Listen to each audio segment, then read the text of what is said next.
பிதாவாகிய தேவன் என்ன இயேசு கிறிஸ்துவை நோக்கி, நீர் என்னுடைய குமாரன், இன்று நான் உன்னை ஜெனிப்பித்தேன். இந்த வார்த்தை எப்ப பேசுறாரு தேவன்? ஞானஸ்நானம் பேசுறாரா? அதுக்கப்புறம் வேற என்ன பேசுறாரா தேவன் இயேசு கிறிஸ்து கிட்ட? இல்ல இயேசு கிறிஸ்து என்ன பதில் கொடுத்தாரா? நமக்கு புதிய ஏற்பாட்டுல இல்ல, 8ஆம் வசனத்துல இருக்கு, வாசிங்க. இப்போ தேவன் என்ன சொல்றாருன்னா, என்னை கேளும், என்ன கேளு. இப்போ இந்த தேசங்கள் மேல் இருக்கிற அதிகாரத்தை நான் கொடுத்துற அந்த மண்பாண்டத்தை போல ஒடிச்சு போட்டு நீ பண்ண வேண்டியது எல்லாமே என்ன கேளு. இயேசு கிறிஸ்து கேட்டாரா?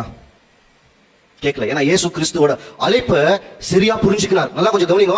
ஞானஸ்நானம் எடுக்கிறார், தேவன் பேசுறார், பேசின அடுத்த வார்த்தை என்ன சொல்றாருன்னா, என்னை கேளும், என்ன கேளு. நீ வாசிங்க சிஸ்டர். என்னை கேளும், அப்பொழுது ஜாதிகளை உமக்கு சுதந்திரமாகவும் பூமியின் எல்லைகளை உமக்கு சொந்தமாகவும் கொடுப்பேன். பாருங்க என்ன சொல்றாரா, என்ன கேளு, எல்லாமே கொடுத்துறா. இயேசு கிறிஸ்து சொல்றாரு, நான் ஒரு வார்த்தை சொன்னா போதும். எவ்வளவு லேகியன் அனுப்புறேன்னு சொல்றாரு, 12க்கு மேல லேகியன் அனுப்பிச்சிடறேன் சொல்றாரு இல்லைங்களா? நான் ஒரே ஒரு வார்த்தை சொன்னா தேவன் எனக்கு அனுப்பிச்சிடறாரு. ஏன்னா தேவன் ஏற்கனவே சொல்லிட்டாரு, என்ன கேளு நான் கொடுக்குறேன். இயேசு கிறிஸ்து கேட்கல. ஏன்னா அவருக்கு தெரியும் இப்போ வந்திருக்கிற நோக்கம் இதுல. அப்பனா அவரோட நோக்கத்தை தெளிவாக புரிஞ்சுக்கிறார். அப்ப கிறிஸ்துன்ற தலை, இந்த சரீரத்துக்கு இருக்கிற தலை, அவரோட நோக்கத்தை சரியா புரிஞ்சுன்னு இருக்கிறாருன்னா, இன்னைக்கு ஞானஸ்தானம் எடுத்திருக்கிறோம் இல்லைங்களா எல்லாருமே, என்னை சேர்த்து என்னோட நோக்கத்தை நான் எந்த அளவுக்கு நான் புரிஞ்சுன்னு இருக்கிறேன். நான் புரியலன்னு வைங்களேன், இன்னும் எனக்குள்ள இருக்கிற வித்தை நான் மறந்துட்டு இருக்கிறேன். அவ்வளவுதான். வர போற சட்டையை மாத்திர சத்தியத்தை மாத்திர போயினே இருக்கிறேன். எந்த அளவுக்கு நான் என்னோட அழைப்பை நான் புரிந்து கொண்டிருக்கிறேன். புரிஞ்சு நிறுந்தோம் வைங்களேன், நம்ம கிறிஸ்துவோட ஒட்டி இருக்கிறோம். புரியலனா இன்னமும் ஒட்டாம இருக்கிறோம். அப்ப முதல்ல நம்ம தெரிஞ்சுக்க வேண்டியது, அந்த நோக்கத்தோட ஒட்டி இருக்கணும். நோக்கத்தோட ஒட்டி இருந்தா தான் அடுத்து என்ன நடக்கணும், நம்மளுக்கு ஞானஸ்தானத்துல கொடுக்கப்பட்டுச்சு இல்லைங்களா, அந்த வித்து அது கொஞ்சம் கொஞ்சமா உள்ள இருக்கிற கரும் வெளியே வரும். இயேசு கிறிஸ்து நம்மளை பார்த்து சொல்றாரா, ஏன்பா இங்க சும்மா நின்று இருக்கிற, போய் வயல்ல வேலை செய்யுன்றாரா.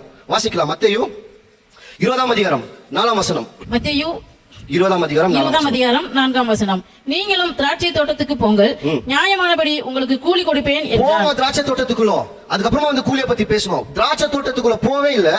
ஆனா எதுக்கு நம்ம காத்து நிற்கிறோம்? எதுக்கு நான் காத்து நிற்கிறேன்னா, என்ன டைம் ஆச்சு கூலிக்கு வர டைம் காத்து நிற்கிறேன்னா, உன்ன தோட்டத்துக்குள்ளே நான் போய். அப்ப முதல்ல போனா முள்ளு குத்தம், அடிப்படும், பூச்சி கடிக்கும், கீரோ வெட்டோ, ரத்தம் வரும், சேராவோ, வெயிலோட வெப்பம் அடிக்கும். இதெல்லாம் அறுவடை செஞ்சு வெளியே வரலாம். இதுதான் அறுவடை வேலைக்காரர்களோட வேலை. நம்மளோட வேலை நம்ம தெளிவா புரிஞ்சுக்கலாம். குத்துதே, அடிக்குதே, கீறுதே, வெட்டுதே, ரத்தம் வருதுன்ட்டு நம்ம வயல்ல போய் வேலை செய்யலன்னா, அப்ப நம்ம ஞானஸ்தானம் பண்ணி என்ன பிரயோஜனம்? நான் பண்ணி என்ன பிரயோஜனம்?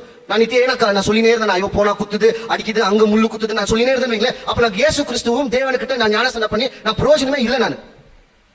நான் பண்ண ஞானஸ்தானம் அதுக்காக தானே போய் வேலை செய்யறேன் நான் வந்தேன். அப்போ வேலையை செய்யாம கையை கட்டி நின்றா போய் வேலை செய்யணும். பிரியமான சகோதர சகோதரிகளை, செய்யும் போது இந்த விதமான புரியுதுங்களா, நான் எதை முள்ளு எதை சேருன்னு சொல்றேன்ட்டு புரிஞ்சிச்சுன்னா நீங்க வேலை செஞ்சு இருக்கிறீங்க அர்த்தம். புரியலன்னா இறங்கிடுவோம், உள்ள இறங்கிடுவோம். அப்ப புரிஞ்சுக்குவீங்க எது முள்ளுன்ட்டு. அப்ப குத்துனாலும் அதுல தான் நிக்கணும்.